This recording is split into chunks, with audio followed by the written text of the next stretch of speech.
Hi అండి. Welcome back to our channel చిన్ని నాగు Telugu vlogs. ఎలా ఉన్నారండి? బాగున్నారా? నేనైతే చాలా బాగున్నాను. మీరు కూడా బాగుండాలని అయితే మనస్ఫూర్తిగా కోరుకుంటున్నాను. మన వీడియోస్ ఎవరైనా ఫస్ట్ టైం చూస్తుంటే ఒక లైక్ ఇవ్వండి. మీరు ఇచ్చే లైక్ వల్ల మన వీడియోస్ అనేది ఎక్కువ మందికి అయితే రీచ్ అవుతాయి. ఎవరైనా ఫస్ట్ టైం చూస్తుంటే సబ్స్క్రైబ్ చేసుకోండి. టుడే వ్లాగ్ వచ్చేసి సండే వ్లాగ్ అండి. సండే ఆఫ్టర్నూన్ లంచ్లోకి అయితే నేనైతే ఫ్రాన్స్ గోంగూర అయితే చేశాను. నా స్టైల్ ఎలా చేశాను అనేది ఈరోజు వీడియోలో అయితే చూపిస్తాను. చాలామంది చాలా రకాలుగా చేసుకుంటారండి. నేను కూడా చాలా రకాలుగా చేస్తాను. ఫస్ట్ టైం ఈ మెథడ్లో ఎలా చేస్తాను అనేది ఈరోజు మీకు వీడియోలో అయితే చూపిస్తాను. ప్రాసెస్లోకి అయితే వెళ్దాము. యాక్చువల్గా అయితే సీ ఫుడ్ అంటేనే ఎక్కువగా నీచు స్మెల్ అనేది వస్తుందండి. అలా నీచు స్మెల్ రాకుండా నేనైతే సాల్ట్ను లెమన్ వేసి అయితే నీట్గా అయితే క్లీన్ చేసుకున్నాను. ఇక్కడైతే నేను 1 kg వరకు అయితే ఫ్రాన్స్ అయితే తీసుకున్నానండి. అందులోకి అయితే నేను ఒక గిన్నెలో వేసుకుని అందులోకి అయితే పావు స్పూన్ అయితే పసుపు అలాగే కొంచెం సాల్ట్ అయితే వేస్తున్నాను. సాల్ట్ వేసుకున్న తర్వాత అందులోకి వాటర్ యాడ్ చేసుకుని అయితే బాయిల్ చేసుకున్నాము. మంచిగా అయితే ఉడకబెట్టుకోవాలండి. ఎప్పుడైనా ఫ్రాన్స్ అనేది నీట్గా క్లీన్ చేసుకుని బాయిల్ చేసుకోవాలండి. అలా బాయిల్ చేసుకుంటే మనకు నీచు స్మెల్ అనేది లేకుండా మంచిగా కర్రీ టేస్ట్ అనేది బాగుంటుంది. ఇక్కడైతే నేనైతే బాయిల్ చేసుకుంటున్నాను. రొయ్యలు అనేది ఒక 10 నిమిషాలు కుక్ చేస్తే సరిపోతుందండి. ఎందుకంటే సీ ఫుడ్ కదా, మనకి త్వరగానే కుక్ అవుతుంది. ఇక్కడైతే నాకైతే ఫ్రాన్స్ అయితే మంచిగా కుక్ అయిందండి. స్టవ్ అయితే ఆఫ్ చేసుకుంటాను. తర్వాత అయితే నేనైతే ఉడకబెట్టుకుంటున్నానండి. ఇక్కడైతే గోంగూర అయితే నీట్గా క్లీన్ చేసుకొని ఒక గిన్నెలో అయితే వేసుకున్నాను. యాక్చువల్గా అయితే చాలామంది అయితే గోంగూర అయితే మనకి ఫ్రాన్స్ కర్రీ చేసిన తర్వాత డైరెక్ట్గా గోంగూర అయితే వేస్తారండి. అలా చేస్తే నాకు ఇష్టం ఉండదు. నేనైతే ఇలాగా సపరేట్గా అయితే గోంగూర అయితే ఉడకపెట్టుకుంటాను. ఇక్కడైతే నేనైతే గోంగూర అయితే నీట్గా క్లీన్ చేసుకున్నాను. అందులోకి అయితే సన్నగా కట్ చేసిన ఆనియన్ ముక్కలు అలాగే పచ్చిమిరపకాయ చీలికలు అయితే వేసుకున్నాను. వేసుకొని అందులో కొంచెం ఆయిల్ అయితే వేసుకుంటానండి. ఆయిల్ వేసుకుని కొంచెం లైట్గా వాటర్ వేసుకుని అయితే మంచిగా అయితే గోంగూర అయితే మెత్తగా పేస్ట్ లాగా అయితే ఉడికించుకుంటాను.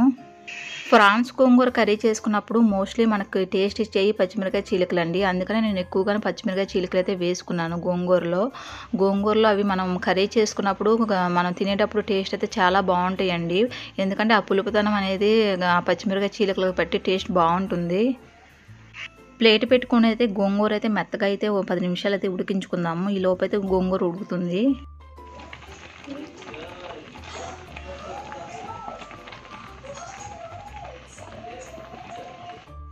గోంగూర అయితే మెత్తగా ఉడికిందండి. నేనైతే స్టవ్ అయితే ఆఫ్ చేసుకున్నాను. కర్రీ కోసం అయితే స్టవ్ మీద అయితే గిన్నె పెట్టుకున్నాను.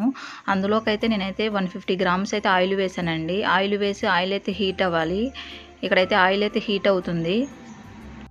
ఆయిల్ అయితే మంచిగా హీట్ అయిందండి. అందులోకి మనం ముందుగా ఉడికించుకున్న ఫ్రాన్స్ ముక్కలు అయితే యాడ్ చేసుకున్నాము. అవి వేసుకుని మంచిగా అయితే ఫ్రై చేసుకోవాలి. ఇక్కడైతే నేనైతే వేసుకొని మంచిగా ఫ్రై చేసుకుంటాను. ఫ్రాన్స్ అనేది మంచిగా గోల్డెన్ బ్రౌన్ కలర్ వచ్చే వరకు అయితే వేపుకోవాలండి. వేపుకుంటే మనకి గోంగూర ఫ్రాన్స్ కర్రీ టేస్ట్ అనేది బాగుంటుంది. చాలామంది ఫ్రాన్స్ గోంగూర కర్రీ చేసినప్పుడు రొయ్యలు అయితే వేపరండి. అలా వేపకపోతే టేస్ట్ బాగోదు. ఇలాగ ముందుగా మనం ఫ్రాన్స్ అనేది ముందుగా వేపుకుంటే టేస్ట్ అనేది చాలా బాగుంటుంది. ఒకసారి ఇలా ట్రై చేయండి. ఫ్రాన్స్ అయితే మంచిగా వేగినాయండి. ఒక ప్లేట్లోకి అయితే తీసుకొని అయితే పక్కనైతే పెట్టుకుందాము. ఇక్కడైతే నేను ప్లేట్లోకి అయితే తీసుకుంటున్నాను. అదే కళాయిలోకి అయితే సన్నగా కట్ చేసిన ఆనియన్ ముక్కలు అయితే యాడ్ చేసుకుందాము. ఆనియన్ ముక్కలు వేసుకొని మంచిగా వేపుకోవాలండి. ఇక్కడైతే నేను వేపుకుంటున్నాను. ఆనియన్ ముక్కలు అయితే వేగిన తర్వాత అయితే మనమైతే అల్లం వెల్లుల్లి పేస్ట్ అయితే యాడ్ చేసుకుందాము. ఈ మధ్యకాలంలో టీవీలో కానీ ఫోన్లో కానీ ఎక్కువగా చికెన్ కానీ ఎగ్ కానీ తినకూడదని అయితే అంటున్నారు. బర్డ్ ఫ్లూ వస్తుందని అయితే అంటున్నారు కదండి. మరి ఎంతవరకు నిజం అయితే నాకైతే తెలియదు. ఎందుకైనా మంచిది చెప్తున్నారు కాబట్టి కొంచెం మనం చికెన్ అయితే అవాయిడ్ చేయడం చాలా మంచిది. ఇక్కడైతే నేను పసుపు అయితే పావు స్పూన్ అయితే వేసాను.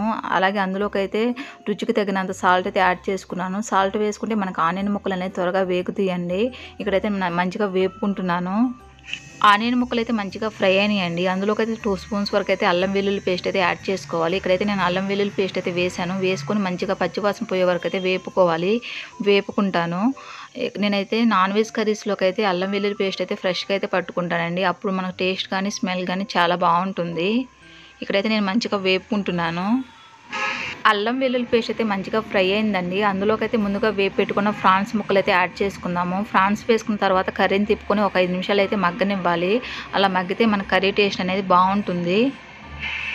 నెక్స్ట్ టైం మీకైతే ఫ్రాన్స్ కాజు టమాటా కర్రీ అయితే చూపిస్తానండి. టేస్ట్ అయితే చాలా బాగుంటుంది. అది కూడా నెక్స్ట్ టైం అయితే మీకు ఆ కర్రీ ప్రాసెస్ అయితే చూపిస్తాను.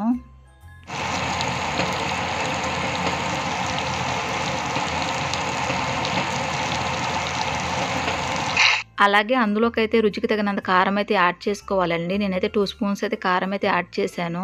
కారం యాడ్ చేసిన వీడియో అయితే స్కిప్ అయిందండి. అందులోకైతే కారం అయితే యాడ్ చేశాను. కారం వేసుకున్న తర్వాత కర్రీని తిప్పుకొని 2 నిమిషాలు అయితే మగ్గనివ్వాలి. ఇక్కడైతే కారం అయితే మగ్గిందండి. అందులోకైతే కొంచెం లైట్‌గా వాటర్ అయితే యాడ్ చేసుకోవాలి. వాటర్ యాడ్ చేసుకున్న తర్వాత కర్రీని తిప్పుకొని 2 నిమిషాలు అయితే మగ్గనివ్వాలి. మగ్గిన తర్వాత మనం గోంగూర పేస్ట్ ఉంటుంది కదండీ! ఆ గోంగూర పేస్ట్ అయితే యాడ్ చేసుకోవాలి. సో మనం చేసేది ఫ్రాన్స్ గోంగూర కర్రీ కాబట్టి గోంగూర పులుపుదనం ఉంటుంది కాబట్టి కొంచెం కారం అనేది ఎక్కువగానే పడుతుందండి. కారం కొంచెం ఎక్కువగానే వేసుకోవాలి. ఇక్కడైతే మా కర్రీ అయితే 2 నిమిషాలు అయితే మగ్గిందండి. అందులోకైతే గోంగూర పేస్ట్ అయితే యాడ్ చేద్దాము. నేను ముందుగా ఉడికించుకున్న గోంగూర పేస్ట్ అయితే యాడ్ చేస్తున్నాను. యాడ్ చేసుకొని అయితే తిప్పుకొని 2 నిమిషాలు అయితే ఒక 5 నిమిషాలు అయితే మగ్గనివ్వాలి. ఫ్రాన్స్‌లోకి గోంగూర పేస్ట్ వేసిన తర్వాత ఒకసారి అయితే ఉప్పు, కారం అయితే చెక్ చేసుకోవాలండి. ఇక్కడైతే నేను ఉప్పు, కారం అయితే చెక్ చేసుకున్నాను. నాకు ఆల్మోస్ట్ అయితే అన్నీ సరిపోయినాయండి. అందులోకి నీట్‌గా కడిగి కట్ చేసుకున్న కొత్తిమీర అయితే యాడ్ చేసుకుంటున్నాను. కొత్తిమీర వేసుకొని కర్రీని తిప్పుకొని 2 నిమిషాలు అయితే మగ్గనివ్వాలి. అప్పుడు మనకి ఆ కొత్తిమీర ఫ్లేవర్ కూడా కర్రీకి పట్టి టేస్ట్ అనేది బాగుంటుంది. అలాగే అందులోకైతే 1 స్పూన్ వరకు అయితే గరం మసాలా అయితే యాడ్ చేసుకోవాలి. నేనైతే గరం మసాలా వేస్తున్నాను. గరం మసాలా వేసుకొని కర్రీని తిప్పుకొని 2 నిమిషాలు మగ్గనిస్తే మనకి ఫ్రాన్స్ గోంగూర కర్రీ అనేది రెడీ అవుతుంది. స్టవ్ అయితే ఆఫ్ చేసుకుందాము. వేడివేడిగా ఫ్రాన్స్ గోంగూర కర్రీ అయితే రెడీ అయిందండి. ఈ ప్రాసెస్లో అయితే ట్రై చేయండి. చాలా అంటే చాలా బాగుంటుంది. ఒకసారి ఈ ప్రాసెస్లో ట్రై చేసి మీకు ఎలా వచ్చిందో కామెంట్ అయితే చేయండి. ఇది వేడివేడి అన్నంలో వేసుకొని తింటే ఉంటుంది మజా, సూపర్ అంటే సూపర్గా ఉంటుంది. కర్రీ అయితే రెడీ అయిందండి. స్టవ్ అయితే ఆఫ్ చేసుకుందాము. సో ఈ ప్రాసెస్లో అయితే ఫ్రాన్స్ గోంగూర కర్రీ అయితే చేయండి. మీరు ఎప్పుడు తినేదానికంటే ఒక ముద్ద ఎగస్ట్రానే తింటారు. అది నాది గ్యారంటీ. ఎందుకంటే టేస్ట్ అంత బాగుంటుంది. ఒకసారి ట్రై చేయండి. నా వీడియో చూసే ప్రతి ఒక్కరికి థ్యాంక్ యూ సో మచ్ అండి. ఈ వీడియో అయితే ఎక్కడికైతే ఎండ్ అవుతుంది. ఈ వీడియో చూసిన ప్రతి ఒక్కరు ఒక లైక్ అయితే ఇవ్వండి. మీరు ఇచ్చే లైక్ నాకు చాలా ఇంపార్టెంట్ అండి. Please support me.